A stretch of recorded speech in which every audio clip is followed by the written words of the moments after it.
Bom, no vídeo de hoje eu vou te ensinar como eliminar de uma vez por todas a gordura visceral. Eu vou te ensinar a melhor dieta para você que tem gordura visceral. Eu vou te ensinar como identificar isso em você. Às vezes você acha que tem, pode ser que tenha, pode ser que não, em qual grau você está.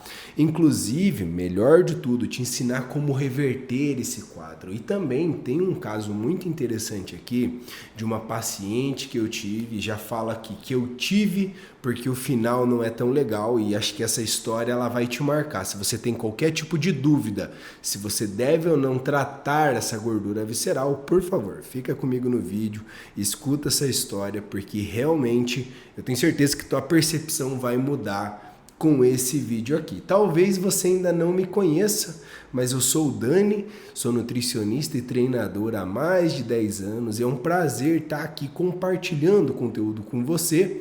E por favor, se você ainda não é inscrito, considere se inscrever. Para você que já é inscrito, muito obrigado pela sua presença nesse vídeo maravilhoso. Já deixa o like da confiança e vamos lá, né?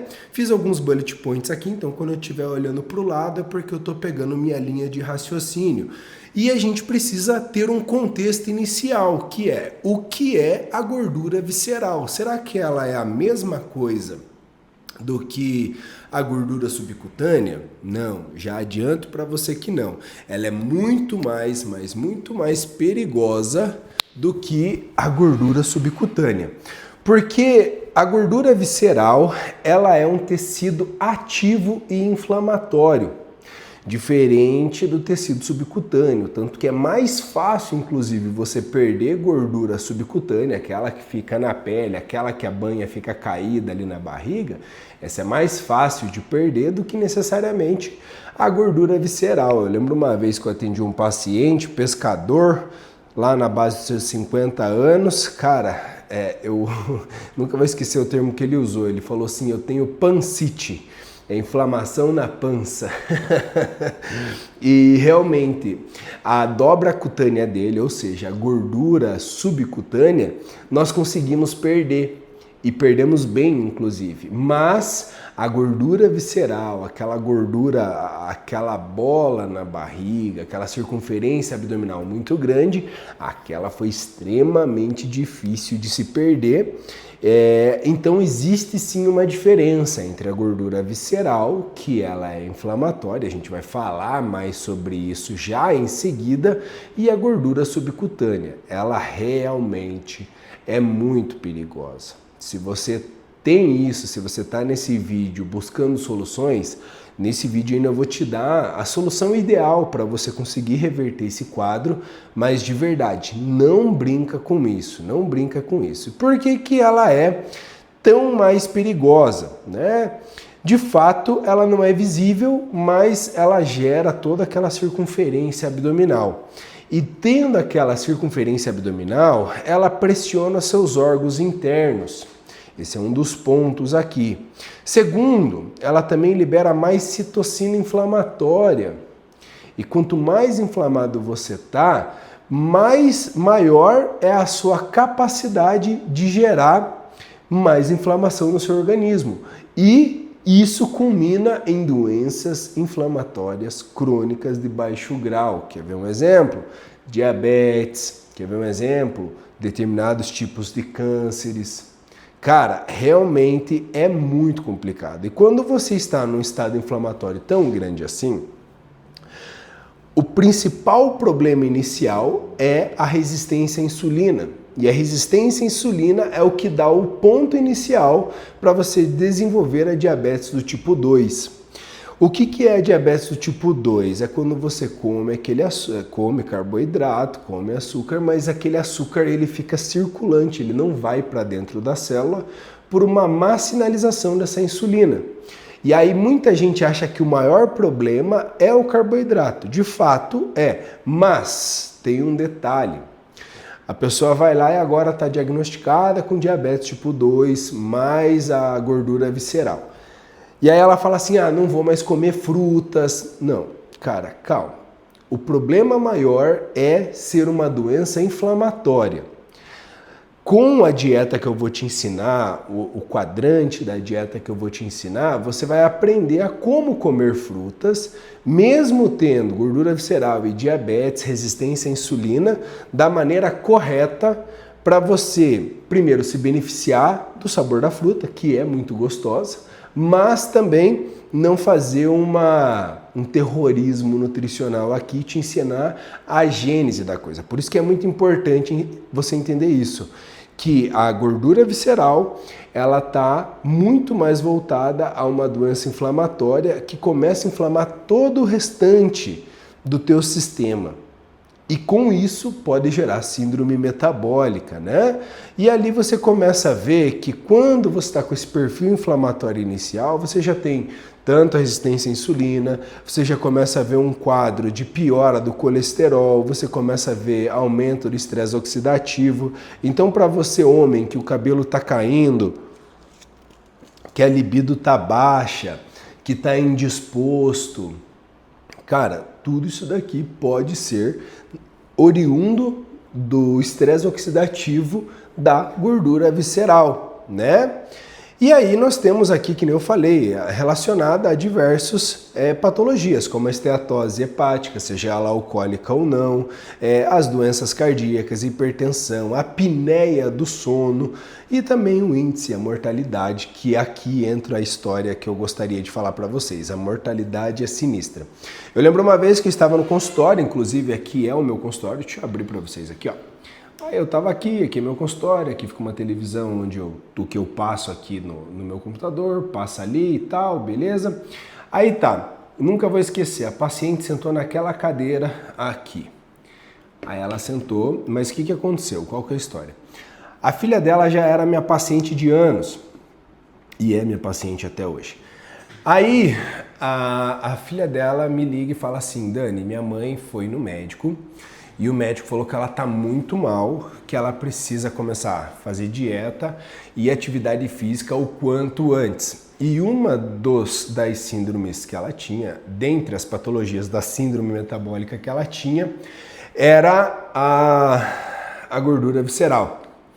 Diabetes completamente já descompensada, mas o quadro da moça na época também era que ela cuidava de 2 ou 3 empresas, sozinha, muito estressada, trabalhava na madrugada porque era no Ceasa, trabalhava de madrugada, durante o dia mexia com caminhão, a vida da menina era um turbilhão. E aí ela falou assim, só que minha mãe, a filha dela me ligando, só que a minha mãe não quer fazer isso, ela não quer.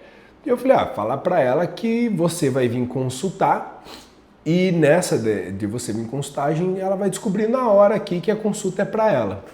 E dito e feito, eu tenho um jeito muito calmo assim de trocar uma ideia, eu acho que eu tô aqui pra ajudar, né? Então jamais vou chegar impondo alguma coisa pra pessoa.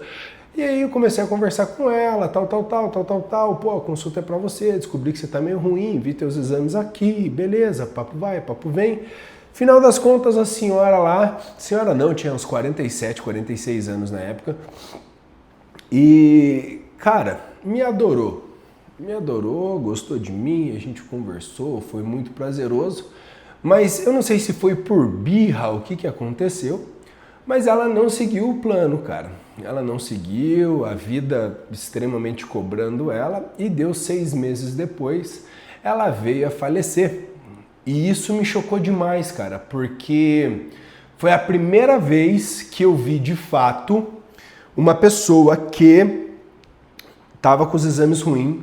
A gente sempre escuta essa história, né? Parece que o médico quer te assustar. Pô, se você não fizer, você vai morrer.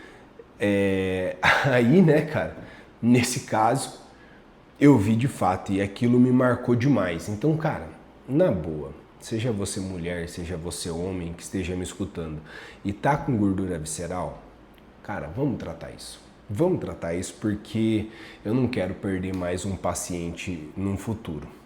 Certo? Pô, deixei pesado o rolê, né? Deixei pesado, mas fica tranquilo. Existe solução e a solução está na sua decisão. E como saber se você tem ou não gordura visceral? Isso aqui é importante.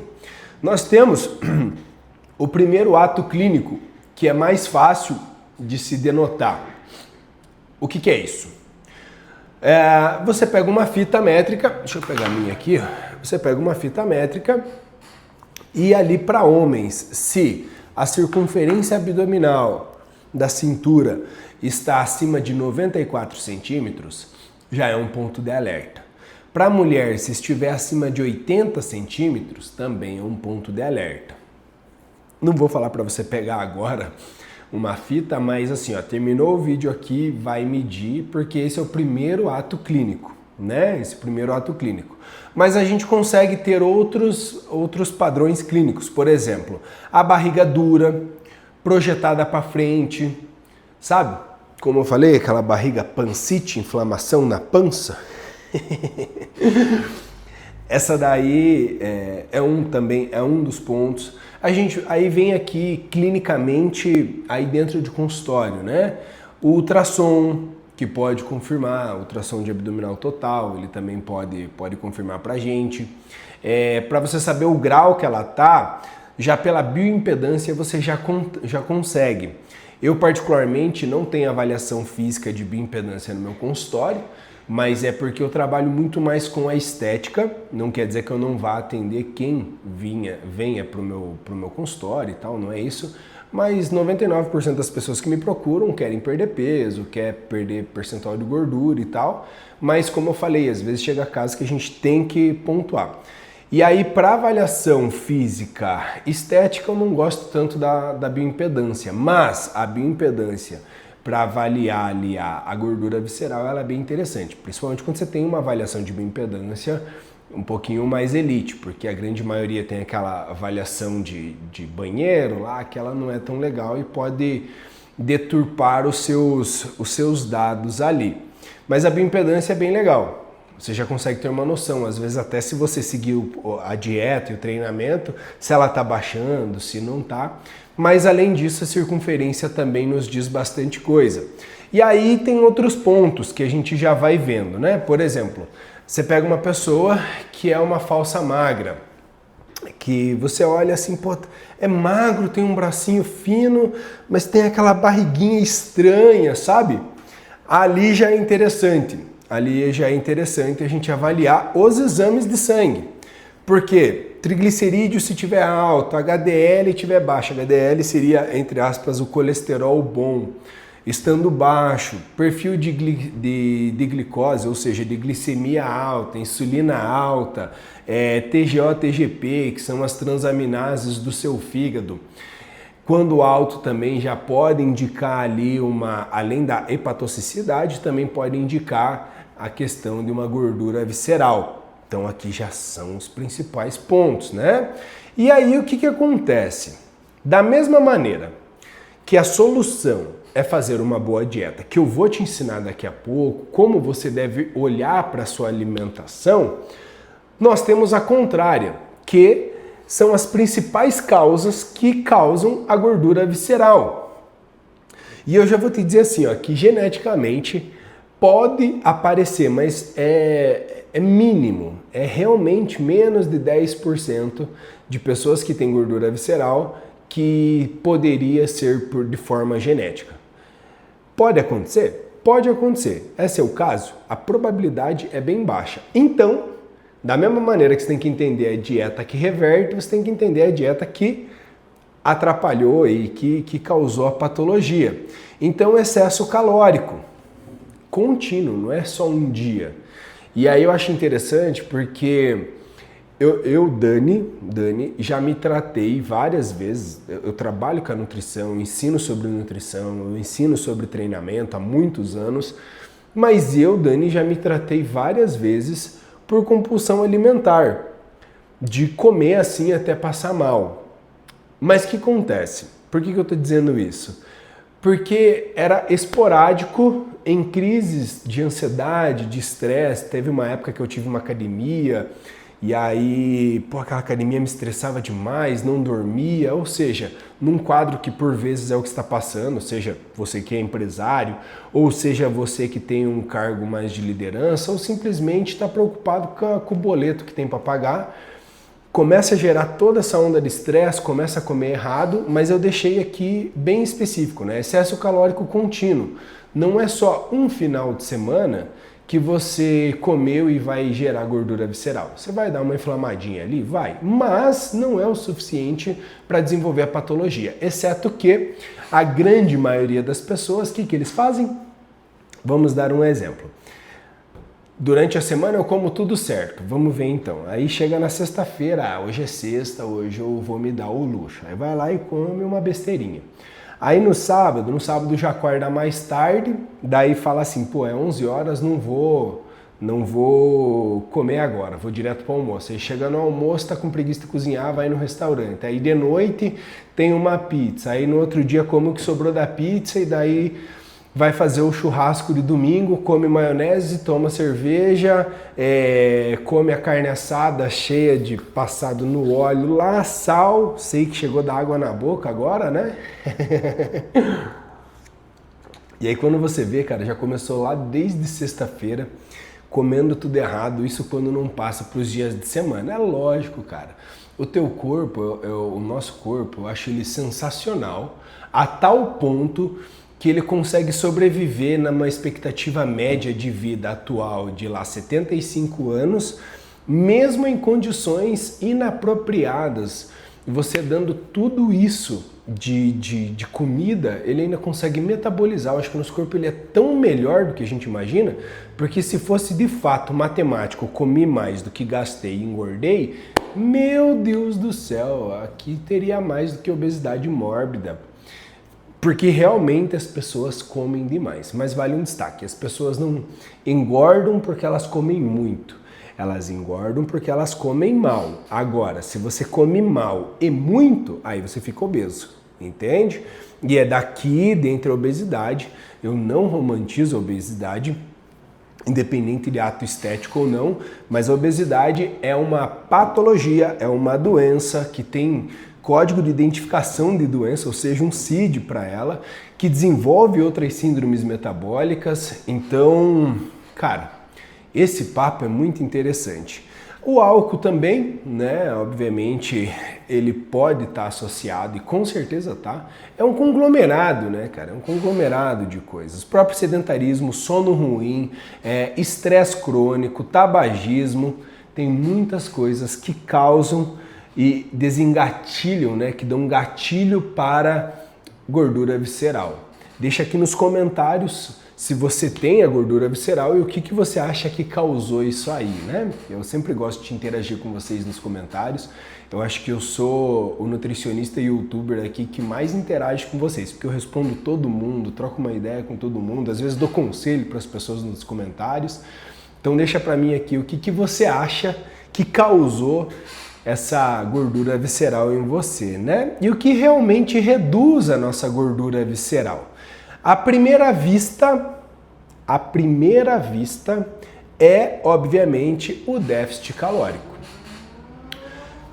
Dependendo, você ainda não sabe o que é o déficit calórico, mas déficit calórico seria você comer menos do que você gasta em calorias, não de comida, porque senão você entende isso e vai lá e começa a cortar um monte de comida e na verdade você come menos ainda, só que está somando calorias em calorias ocultas. Por exemplo, no próprio suco, no próprio refrigerante, às vezes vai temperar a comida, coloca muito azeite, no próprio chocolate, ou seja, você comeu menos, mas agora você está comendo muito mais calorias.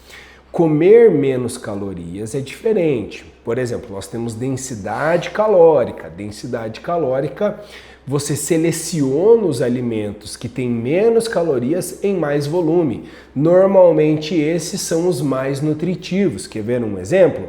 100 gramas de morango tem apenas 30 calorias. 100 gramas de melão tem 30 calorias. 100 gramas de melancia tem 30 calorias. Você vai colocar ali um exemplo, 2 ovos numa refeição dá 150 calorias. 150 calorias, cara, para você comer isso daí num café, aquelas Carolina, é um pãozinho de queijo, você já comeu muito mais do que isso. E 2 ovos te dá muito mais saciedade. Inclusive, eu deixei aqui separado para a gente falar sobre a questão da alimentação rica em proteína. Proteína, protos, primário, do grego, primário, né? é importante, cara. A proteína vem primeiro, por isso que ela se chama proteína. E aí, por exemplo, o ovo que nós estávamos conversando, pode ficar tranquilo que ele não aumenta seu colesterol. Inclusive, se você está com gordura visceral, pode ter certeza que não foi do ovo que veio esse problema aí. Mas quando você come mais proteína, pensa, vamos contextualizar. Primeiro, vou te ensinar como você deve comer. Você olha para um prato de comida. A primeira porção que você deve comer é de proteína. Por quê? Porque a proteína te ajuda a liberar GLP-1. E esse GLP-1 te ajuda, que é um hormônio, te ajuda a diminuir o teu tempo de esvaziamento gástrico. E o que isso significa? Você fica mais tempo saciado. O próprio GLP-1 também está associado a uma redução da inflamação do seu sistema crônico. Quer ver um exemplo? As pessoas que usam de Mounjaro, né, que é o Tirzepatida, que é aquele remédio para emagrecer e tal, ele tem uma ação por se ligar ao GLP-1, ser um análogo ao GLP-1, ir lá no seu hipotálamo e também desinflamar. E aí, às vezes, quando a pessoa tira o fármaco, ela por muito tempo ainda não tem vontade de comer porque desinflamou o hipotálamo dela. Interessante isso aí, né, cara? Sem contar que ajuda a diminuir citocinas inflamatórias. Então, prótons primário, proteína é muito importante. Fontes de proteína boa, ovo, frango, mas não a coxa sobre coxa, que daí tem muita gordura, mas sim o peito de frango. Próprio carne vermelha magra, a gente vai para um patinho, para uma alcatra, um filé mignon, os cortes magros, principalmente patinho. Patinho não tem erro, sabe? Cara, o próprio whey é interessante também, enfim, são vários, né? Aí nós estamos pensando no seu prato, a primeira porção você tirou ali de comida, de proteína, a segunda porção já vem para a tua salada e legumes. Por quê? Porque também tem fibras, o que vai te proteger no próximo alimento que você vai comer. Então aí você controla, você comeu a proteína, coloca seus leguminhos, coloca a salada, faz uma caminha no teu estômago para receber o carboidrato. Quando chegar o carboidrato, por exemplo, se você fizer nessa ordem, você poderia até colocar, por exemplo, um arroz branco, uma batata, que é dito como um vilão. Na verdade, não é. Por quê? Porque quando você comer ele, depois de ter comido a proteína e ter comido as suas fibras ali, a salada, o impacto glicêmico é muito menor, ou seja, você come ele e ele é gradativamente liberado na tua corrente sanguínea, dando tempo suficiente para a sua insulina trabalhar e você diminuir esse quadro de diabetes do tipo 2, diminuir a resistência à insulina, melhorar a sensibilidade à insulina. Cara, esse papo é muito gostoso, eu gosto de verdade disso, eu gosto muito de falar isso. E o que realmente, né, reduz aqui a nossa gordura visceral? Desembale menos e descasque mais. Por quê? Porque eu poderia falar para você, não coma ultraprocessado, não coma salgadinho. Mas se você só fizer isso, comenta aqui. Se você chegou até agora no nosso vídeo, comenta aqui embaixo. Desembale menos e descasque mais. Aí eu sei que você chegou até aqui e está entendendo o que eu estou te falando. Só de você fazer isso, com certeza você já vai ter uma ótima melhora, mas uma ótima melhora da gordura visceral. E nós precisamos fazer exercício físico. Perceba, quando nós falamos de uma doença inflamatória como a gordura visceral, você precisa entender que você sempre vai precisar baixar possivelmente a glicose. E quando a gente fala de exercício físico, o exercício físico é maravilhoso. Sabe metformina, glifage, que são remédios para diminuir a glicose? O exercício físico é mais do que comprovado que ele diminui muito mais o açúcar do sangue do que esses remédios. Por exemplo, a própria musculação, conforme você está contraindo o músculo, você tem mecanotransdução, o que ajuda de forma passiva a colocar esse açúcar para dentro da célula, sem a ação da insulina.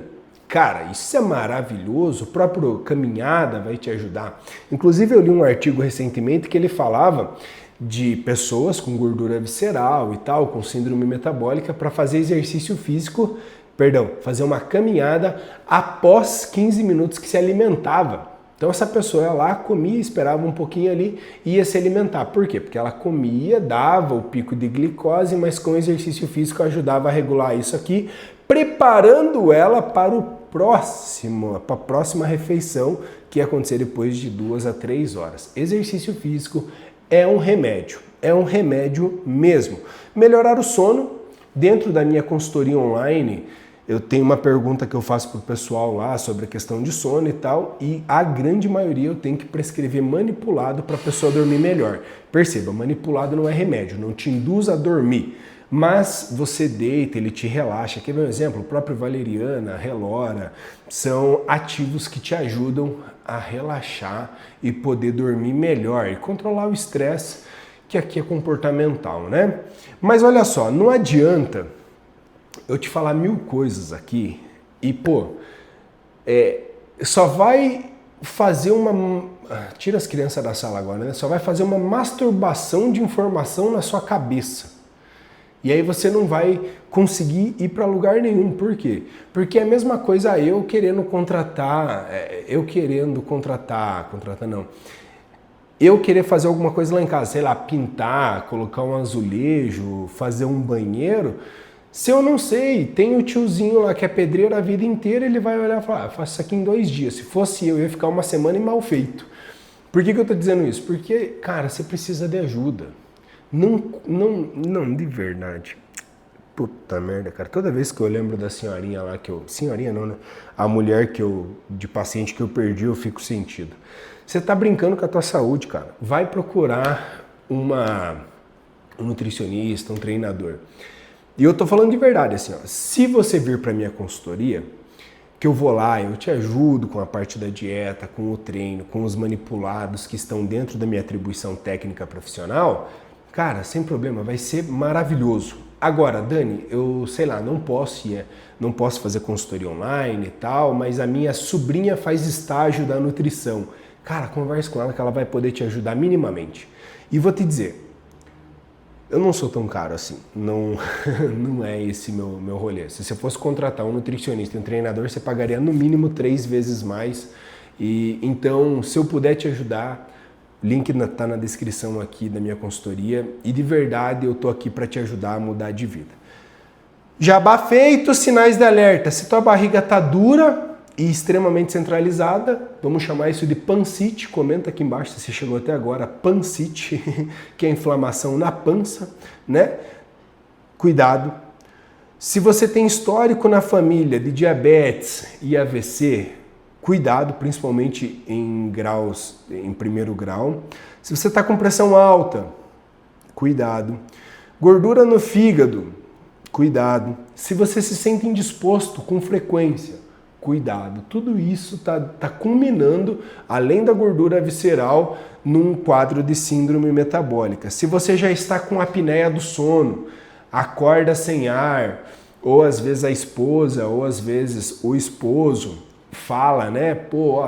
Você de noite lá deu uma travada, ficou uns 30 segundos, 1 minuto sem respirar ali e depois voltou puxando o ar muito forte. Isso daí é apneia do sono, isso daí é muito perigoso.